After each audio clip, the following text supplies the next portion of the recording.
आपका अगर maths weak है या फिर आपको मैथ्स से बहुत डर लगता है या फिर जब क्वेश्चन देखते हो तो चीजें समझ नहीं आती, तो ये जो क्लास है ये बिल्कुल सही क्लास है मैथ्स को इम्प्रूव करने के लिए।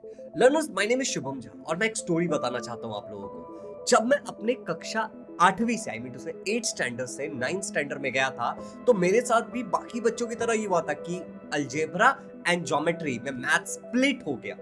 एंड यू नो व्हाट, कि जब पहला यूनिट टेस्ट हुआ था उसके अंदर मैं ज्योमेट्री के अंदर फेल हो गया। जी हाँ, यूनिट टेस्ट में मैं ज्योमेट्री के अंदर फेल हो गया। एंड ट्रस्ट मी, लाइफ में मैं पहली बार फेल हुआ था एंड मुझे बहुत स्ट्रेस हो रहा था इस बात का कि यार अब तो मैं फेल हो गया, मैथ्स मेरे लिए एक हार्ड सब्जेक्ट है। बट यू नो व्हाट, आज के दिन में मैं एमएससी मैथमेटिक्स कर रहा हूँ। अब कैसे इतना बड़ा ट्रांजिशन आया कि जिस इंसान को मैथ्स समझ नहीं आता था वो जाकर के मैथ्स में फेल हो जाता अपने 9th स्टैंडर्ड में ज्योमेट्री सब्जेक्ट में, उसे मैथ्स समझ आने लगता है और वो इंजीनियरिंग करता है and then finally he goes for MSc mathematics.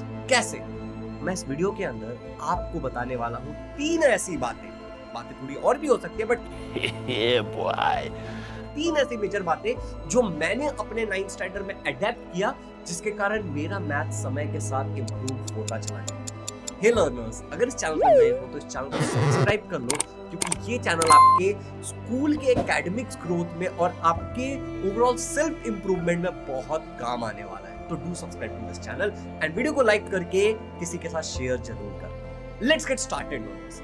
सबसे पहली बात, जिस दिन मैं मैथ्स में फेल हुआ था उस दिन मैं बहुत स्ट्रेस था और उसके आने वाले कुछ दिन भी मैं स्ट्रेस था। तो मैं एक शख्स से मिला जो मेरे नेबर थे एंड मैंने उन्होंने मुझसे पूछा कि शुभम, तुम फेल हो गए क्यों, क्या हुआ, इतना टेंशन में क्यों हो? घर वाले बता रहे थे कि तुम मैथ्स में फेल हो गए, क्योंकि ये बातें सबको पता चल जाती है ना कि बच्चा स्ट्रेस में है तो क्यों है। एंड देन आई सेड कि मैं मैथ्स को बहुत सीरियसली पढ़ता था, बहुत ज्यादा मैंने प्रैक्टिस की थी और मैंने उनको अपने नोटबुक्स भी दिखाए कि देखो ये मेरे नोटबुक्स है जिसमें मैंने बहुत प्रैक्टिस किया मैथमेटिक्स का। बट स्टिल जब मैं एग्जाम में गया तो आधी चीजें मैंने गलत सॉल्व करके आया और बहुत सारी चीजें मुझे समझ ही नहीं आ रही थी करना क्या है। And he asked me a very simple question, कैसे प्रैक्टिस करते हो? Now I want to ask you people कि कैसे प्रैक्टिस करते हो मैथमेटिक्स का?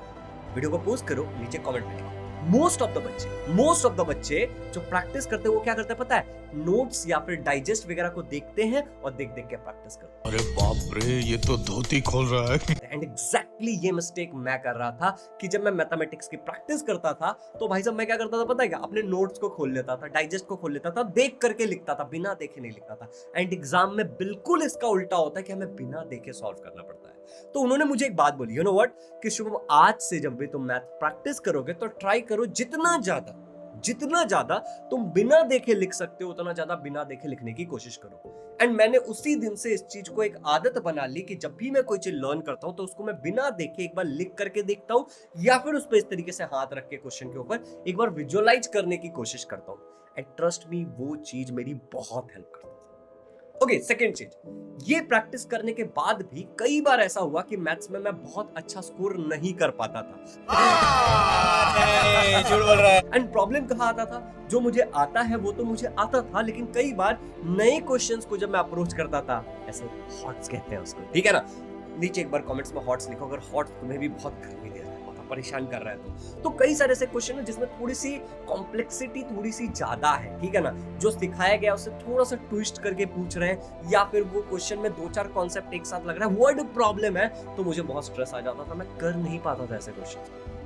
फिर मेरे मैथमेटिक्स के टीचर ने मेरे को एक बात बोली, शुभम तुम एक काम करो, क्वेश्चन लिखना शुरू कर दो। बिकॉज उन्होंने आइडेंटिफाई किया मेरे अंदर ये प्रॉब्लम कि मैं क्वेश्चन को नहीं सॉल्व सही से पढ़ नहीं रहा था या फिर क्वेश्चन को सही से समझ नहीं रहा था। एंड जब उन्होंने ये बात बोली कि शुभम तुम क्वेश्चन को लिखना स्टार्ट कर दो, फ्रॉम दैट डे ऑनवर्ड्स मैंने हर बार जब भी मैथमेटिक्स की पढ़ाई की, मैं हर बार क्वेश्चन पहले लिखता था। तो जब मैं क्वेश्चन लिखता था तो obviously I am going to read it, और लिखते लिखते मुझे क्वेश्चन समझ भी आने लगा कि अच्छा क्वेश्चन में पूछा क्या है, क्वेश्चन जानना क्या चाहता है, अच्छा ये वाला अप्लाई कर सकते हैं क्या? And that things actually help me a lot. तो सेकंड टिप जो मैं आप लोगों को देना चाहता हूं दैट इज कि स्टार्ट राइटिंग क्वेश्चन। अगर तुम्हें वर्ड प्रॉब्लम से, हॉट से, और अगर कहीं पे 2-4 कॉन्सेप्ट साथ में लग रहा है तब तुम्हें प्रॉब्लम आ रहा है। अब जो तीसरी चीज थी वो थी कि मैं अब मैथ से मुझे इतना प्रॉब्लम नहीं था, बट उसके बाद और मैथ्स में मैं क्वेश्चन भी सॉल्व कर पाता था, not every question but most of the question को मैं सॉल्व कर पाता था और मेरे नंबर बहुत ज्यादा इंप्रूव हो चुके थे। But still there was a problem. Problem क्या था कि मैं आउट ऑफ नहीं स्कोर कर रहा था। तुमसे ना हो पाएगा। हमें तुम्हारे लक्षण बिल्कुल ठीक नहीं लग रहा है, तुमसे ना हो पाएगा। So the third tip will actually help you to score out of, क्योंकि मैंने अपने अलग अलग एग्जाम्स में मैथ्स में आउट ऑफ मार्क्स भी स्कोर किए। And what is that tip? तुम सबने ये बात सुना होगा कि कंसिस्टेंसी बहुत इंपॉर्टेंट चीज होती है ना। बट हमारा प्रॉब्लम क्या है कि जब हम पढ़ाई कई बार तब करते हैं जब चीजें हमें आती है, तो कि कल परसों एग्जाम है और अब पढ़ना स्टार्ट करेंगे, या फिर एक हफ्ता पहले पढ़ना स्टार्ट करेंगे, तो इससे ना तुम्हारे आउट ऑफ नंबर कभी नहीं आएंगे। अगर तुम्हें सच में एक्स्ट्रा ऑर्डिनरी परफॉर्मेंस देनी है, बहुत अच्छा नंबर लाना है और तुम्हें सच में टॉप 1% में जाना है ना, तो तुम्हें इस बात को समझना पड़ेगा कि तुम एक लौते नहीं हो जो मेहनत कर रहा है। तुमसे स्मार्ट लोग और तुम्हारे लेवल के लोग और तुमसे कमजोर लोग, सब लोग मेहनत कर रहे हैं कि वो आगे जाए, और कई सारे लोग तो बस इसलिए मेहनत कर रहे हैं कि वो तुमसे आगे जाए। अगर कोई ऐसा है तो उसका नीचे नाम लिख देना कमेंट्स में, ठीक है, कि कौन सा ऐसा शख्स है जो तुमसे आगे जाने के लिए मेहनत कर रहा है। मेरे हिसाब से वो एक हेल्दी कंपटीशन है। तो please mention the name in the comments, और चैनल को सब्सक्राइब कर लिया कर लो, क्योंकि ये चैनल डेडिकेटेड आप लोगों के लिए है, और कई सारे ऐसे लोग हैं जो चैनल पे वीडियो तो देखते हैं बट सब्सक्राइब नहीं करते। Do subscribe and support this channel. Hey learners, तो मैं बात कर रहा था कि अगर आपको आउट ऑफ मार्क्स स्कोर करना है तो आपको कंसिस्टेंटली डेली पढ़ाई करनी पड़ेगी ना। What do I mean by daily पढ़ाई करनी पड़ेगी? डेली पढ़ाई करने से मेरा मतलब है कि आप कोशिश करो कि आप दिन में 5 ही क्वेश्चन करो। तो 5 क्वेश्चन को अच्छे से समझ लिया, पॉइंट नंबर 1 से उसको बिना देखे प्रैक्टिस करना है। That was about point number 1। उसके क्वेश्चन को भी लिखो, राइट? पॉइंट नंबर 2 कवर्ड, और डेली 5 क्वेश्चन करो। नाउ जस्ट इमेजिन कि अगर आप डेली 5 क्वेश्चन करते हो तो आप 30 दिन में कितना करोगे? कमेंट्स में बताना। आप 2 महीने में कितना करोगे? और आप साल भर में खाली अगर 5 क्वेश्चन भी डेली करते हो तो आपके 9th स्टैंडर्ड के बुक में, और जब आप 10th स्टैंडर्ड में जाओगे तो आपके 10th स्टैंडर्ड के मैथमेटिक्स के बुक में उतने क्वेश्चन ही नहीं होंगे जितने आप प्रैक्टिस कर चुके होंगे।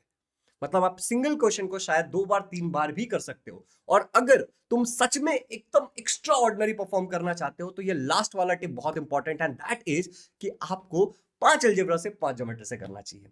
बाय द वे, टेबल अच्छे से लर्न कर लो, स्क्वायर रूट लर्न कर लो, क्यूब रूट लर्न कर लो, ये सारी बातें तो इंपॉर्टेंट है ही, बट साथ ही साथ जो मैंने 3 टिप्स दिए हैं ये बहुत ज्यादा इंपॉर्टेंट है।